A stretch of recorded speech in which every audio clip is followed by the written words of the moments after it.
No aprendizado da caridade. A prática da caridade sempre te ensejará as melhores lições. Fornecerá material para as tuas reflexões em torno das bênçãos que normalmente ignoras em tua vida. Possibilitar-te-á enxergar o que não vês nos privilégios que desfruta. Abrandar-te-á o espírito de insatisfação, mostrando que em tua carência ainda existe excesso. Que dispões em ti mesmo de infinitos recursos que simplesmente desconsideras. Que a tua capacidade de ser útil é tão ampla quanto te parece ser a necessidade dos semelhantes.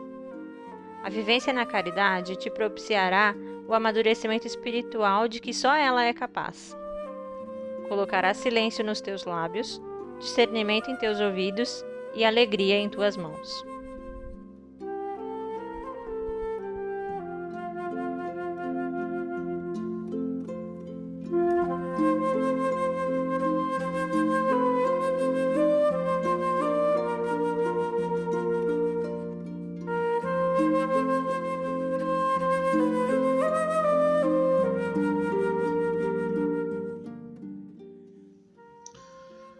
Olá, companheiros.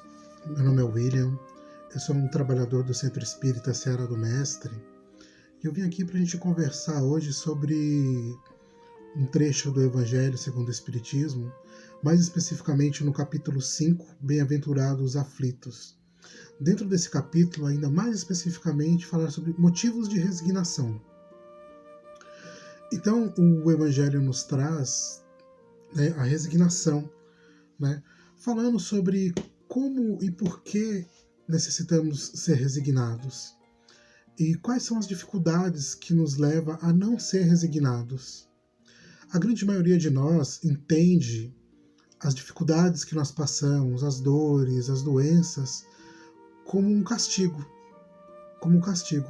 Mas a doutrina, o Espiritismo, ele coloca isso como uma forma de nós nos reorganizarmos.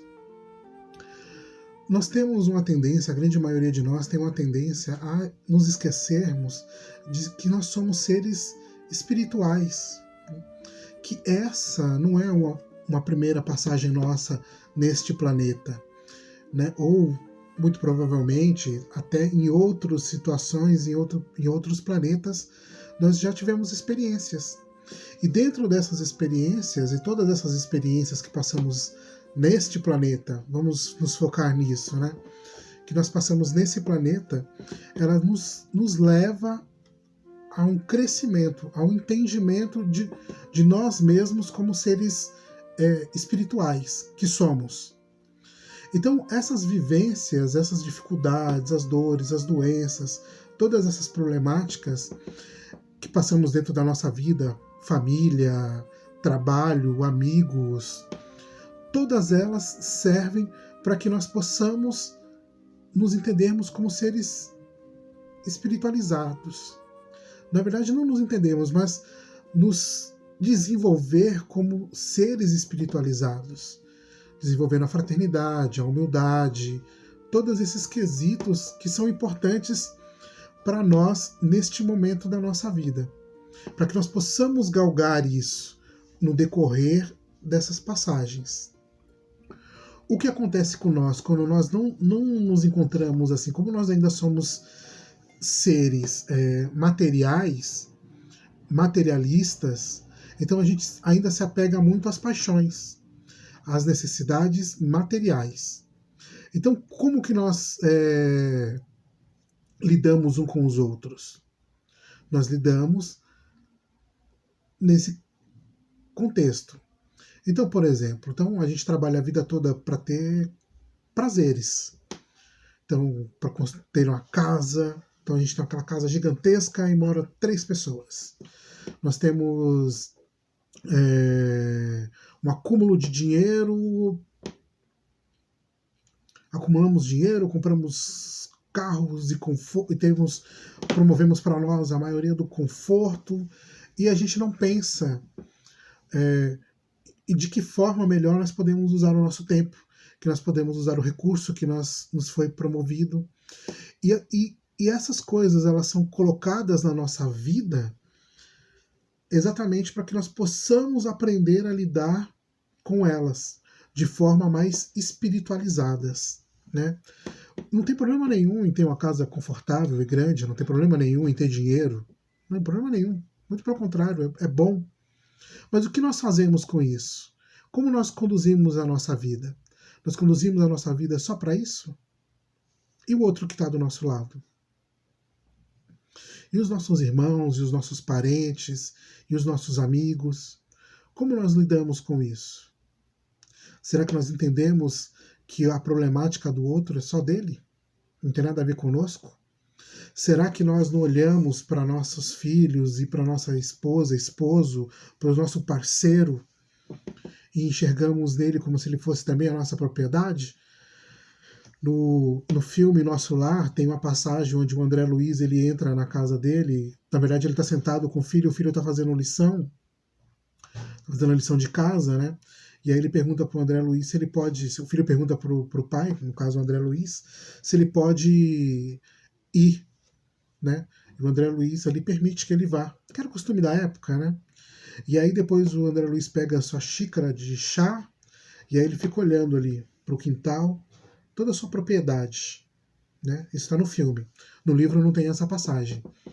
Aí ele olha ali toda a sua propriedade, que é a sua casa bonita, os seus filhos, a sua esposa, os seus servos, né, as pessoas que estão ali para servi-los, tudo aquilo fazendo parte da sua propriedade. Então ele enxerga aquilo como se fosse um bem, né? Ele não está preocupado muito com os sentimentos, mas ele está preocupado com o ter, porque o ter é o caminho, o ter é esse momento, né, que ele está vivendo ali. Então ele não está preocupado com o indivíduo, ele não está preocupado com as pessoas, o que a mulher acha, o que os filhos acham, se os seus funcionários passam por alguma dificuldade. Ele não está preocupado com isso. Ele está preocupado naquele status e manter aquilo. O que acontece com muitos de nós. Mas o que nós precisamos lutar e entender é que nós precisamos nos apartarmos disso e enxergarmos na vida uma oportunidade, nessa vida que eu digo, nessa encarnação, porque também esse conceito de vida, a gente pode expandir ele. Então, a vida é esse caminho, tudo que nós temos. Então, este é um momento da nossa vida, essa encarnação. Quando desencarnarmos, a vida ela continua na espiritualidade, aonde que nós vamos chegar lá e talvez em algum momento da vida vão nos questionar o que nós fizemos com a oportunidade. Então, essa vida que nós levamos, que nós vivemos hoje aqui, nós temos que entendê-la nesse contexto, como uma oportunidade de nos resignarmos à vontade de Deus. No contexto evolutivo que nós temos de reencarnação, porque essa reencarnação nos foi concedida à vontade de Deus. Então, voltando lá no começo, as nossas dificuldades, as nossas dores, as nossas problemáticas, todas elas servem para que possamos nos desenvolver espiritualmente. No sentido de que isso faça com que nós nos tornamos seres melhores, que nós nos tornamos seres mais fraternos, que nós nos espiritualizemos. Então, esse é o motivo das nossas dificuldades. Então, a grande maioria de nós passa pelas dificuldades, passa pelas dores, a gente vai para os centros espíritas, a gente vai buscar conforto espiritual, mas a gente busca isso.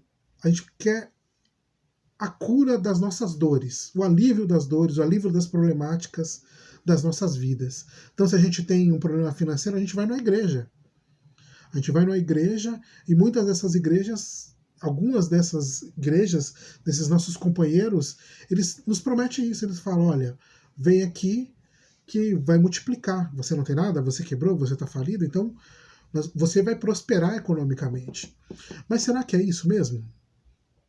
Mas será que nós temos que só prosperar economicamente? Então vem aqui, contribui com isso, dá aquilo, paga aquilo lá, que Deus vai te dar em dobro, porque você está colaborando com a obra de Deus. Mas será que é isso mesmo? A gente vai lá, nesse termo capitalista, né? Vou lá, pago e resolvo tudo. Tudo vai me aliviar a partir dali. Então eu dei, então Deus vai me devolver? Será que o fato de eu passar por essas dificuldades e trabalhar para poder me estabelecer, talvez não conseguir aquilo que eu já tinha, mas chegar próximo daquilo, ou mesmo nascer pobre, será que nascer pobre não é um processo que tem que me fazer trabalhar para compreender a necessidade, para poder obter com o suor do meu trabalho o alimento, o cuidado, poder promover estudo, né? Será que não é para isso? Será que as situações que nós vivemos elas não servem para nos tornar mais humildes? E aí conseguirmos compreender isso, não é nos tornarmos resignados? E essa resignação não é uma resignação de ficar parado, como eu estou tentando dizer aqui. É uma resignação de entendimento e de possibilidades, né? Porque Deus não nos coloca numa situação ruim. Nós nos colocamos numa situação ruim devido às nossas escolhas, às nossas vaidades, às satisfações que nós buscamos dentro dos prazeres mundanos que nós vivemos. Então a gente não se preocupa com o outro, a gente quer ter, quer consumir, e muitos de nós ainda não para pensar no cuidado com o outro dentro da nossa casa, no nosso trabalho. Então essas são as dificuldades que nós temos que superar. A doença. Quantos e quantos companheiros não vão procurar centros espíritas procurando a cura? E muitas vezes a cura é a própria doença, é as próprias dores. Que são essas doenças, essas curas, essa doença que vai nos curar espiritualmente, dentro da nossa resignação. E sim, se você for para o centro espírita, você vai ter o alívio da dor, você vai ter o contato com a espiritualidade, você vai ter os amigos, porque Deus não nos abandona nesse processo. Por isso existe a religião, por isso existem as casas espíritas e as religiões em diversas formas, que é para nos aliviar das nossas dificuldades. Ouvindo a palavra, sentindo a energia, a espiritualidade nos cuidando, mas antes de mais nada, nós temos que nos cuidar. Nós temos que nos entender como seres melhores, como seres espirituais. Nós temos que galgar isso nesse entendimento das nossas dificuldades. No Evangelho, Jesus vai dizendo, né, vai colocando assim, ó, pela palavra bem-aventurados os aflitos, porque deles eles serão consolados. Jesus indica ao mesmo tempo a compensação que espera os que sofrem e a resignação que nos faz bendizer o sofrimento como prelúdio da cura. Então, esse sofrimento ele é o prelúdio da nossa cura, é o que vem antes. Então, assim, a gente vai precisar passar por esses momentos e esse sofrimento está muito dentro do olho de quem enxerga esse sofrimento. Porque se a gente fosse perguntar para o Chico Xavier se ele sofria, como perguntaram muitas vezes para ele, ele dizia que não, que aquilo não era sofrimento, que aquilo estava dentro do processo da encarnação dele. Talvez se a gente fosse perguntar para a Madre Teresa se a angina que ela tinha era um sofrimento, ela ia dizer talvez que não, que aquilo fazia parte do processo, que os irmãos sofriam muito mais, sem ter o que comer, sem ter onde dormir, dormindo em condições piores. Então por isso que ela acolhia aqueles indivíduos na rua, os idosos, que na época, na Índia, eles não tinham, eram jogados ao relento para morrer. E ela tentava dar um mínimo de dignidade para aqueles companheiros nesse momento de passagem para a espiritualidade. Então, assim, nós temos que entender as oportunidades. E também no Evangelho vai dizendo que não nos falta, em momento algum, nos falta ou nos faltará o auxílio.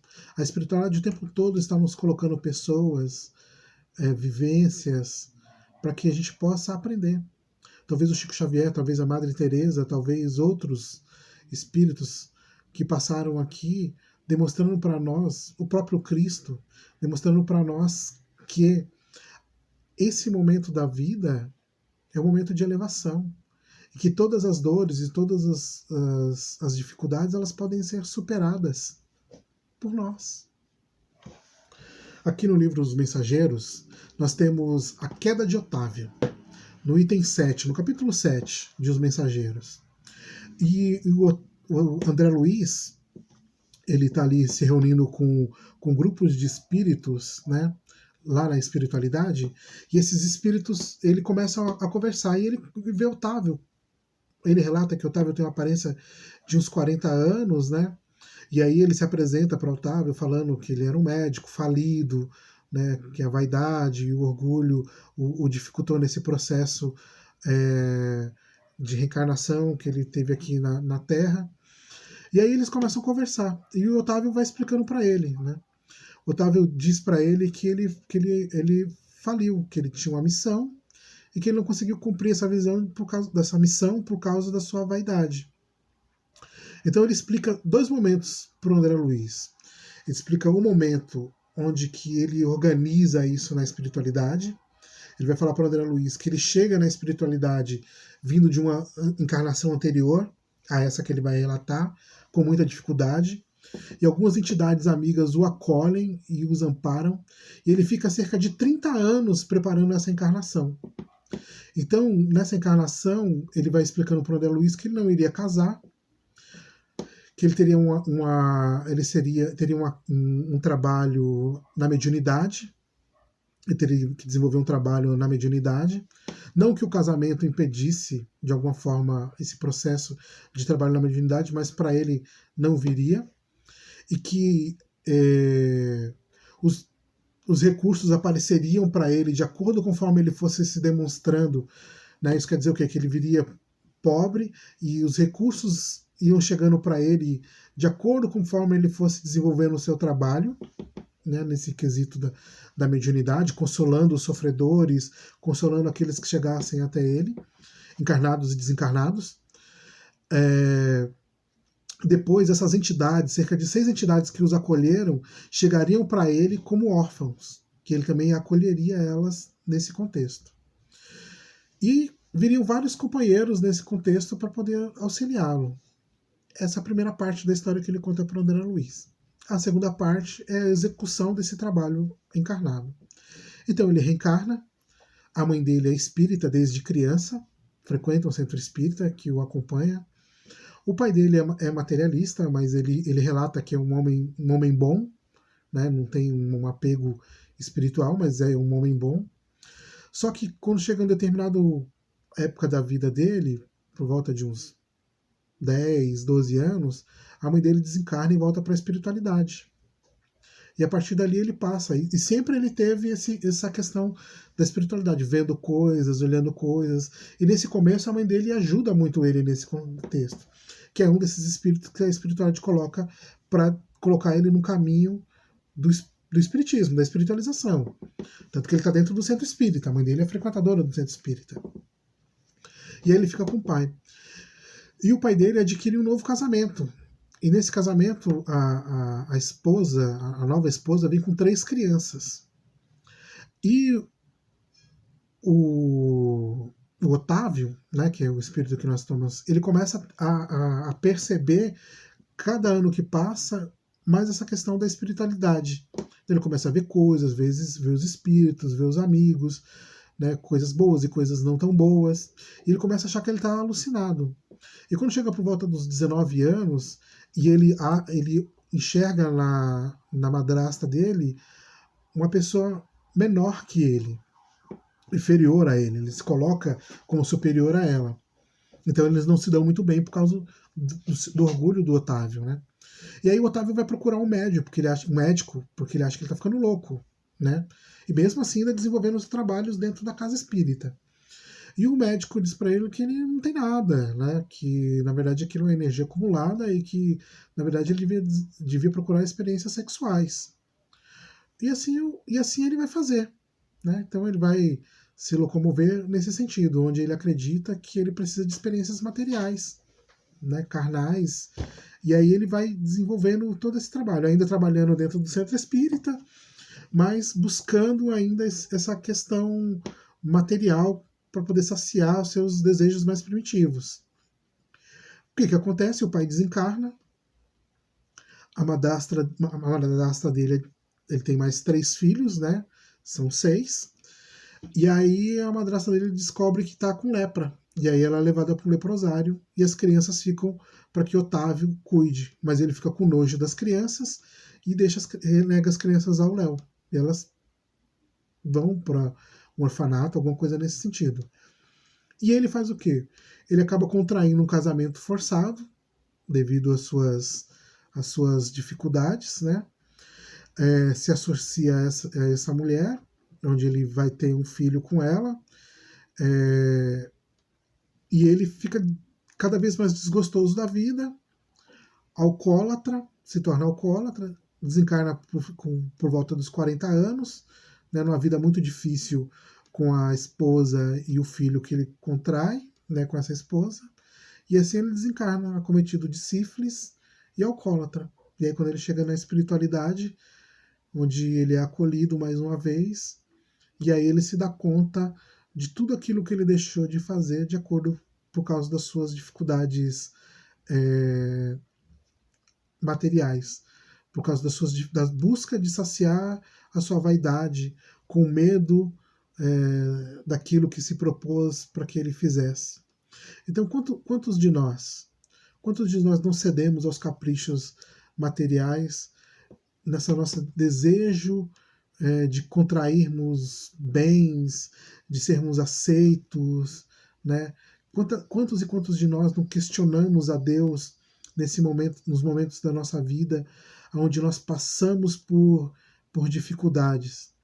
Em vez de nós nos aproximarmos de Deus, nos resignarmos àquele momento e seguirmos. Como a gente pode ver nesse exemplo de Otávio, cada um de nós tem a encarnação que precisa ter. Porque evolutivamente, a grande maioria de nós ainda não tem condições de escolher encarnação. Então, a encarnação que nos é proposta é exatamente aquela que nós conseguiríamos suprir, que nós conseguiríamos passar. E a grande maioria de nós ainda falha nesse contexto. E ainda culpabilizamos a Deus. Quer dizer, nos tornamos, em vez de nos crescermos e nós melhorarmos, nos tornamos indivíduos ainda mais materialistas, mais apegados. E aí quando como voltamos para casa, quando voltamos para a espiritualidade, que nos cai a consciência. Na grande maioria de nós. Ou, talvez o contrário, né? A grande minoria de nós ainda chega lá e desperta essa consciência. Porque quantos e quantos de nós ainda não vaga pela espiritualidade, nos achando preteridos por Deus, abandonados, largados, envaidecidos, né? Então, que nós possamos aproveitar esse momento que vivemos para tentar entender isso, entender esse caminho de amor, de paz. Entendemos que as nossas dificuldades, elas têm que servir para isso, econômicas, emocionais e financeiras. Que nós possamos perdoar, que nós possamos pedir perdão para podermos seguir a nossa vida. Seguir a nossa vida buscando a evolução espiritual, buscando a melhora no amor, e que esse amor possa florescer dentro de nós a cada momento, a cada dia. Muito obrigado a todos. Era mais ou menos essa reflexão que a gente tinha para oferecer hoje. Mais uma vez, obrigado. E vamos seguindo firmes e fortes. Que Deus esteja com cada um de nós. Que assim seja.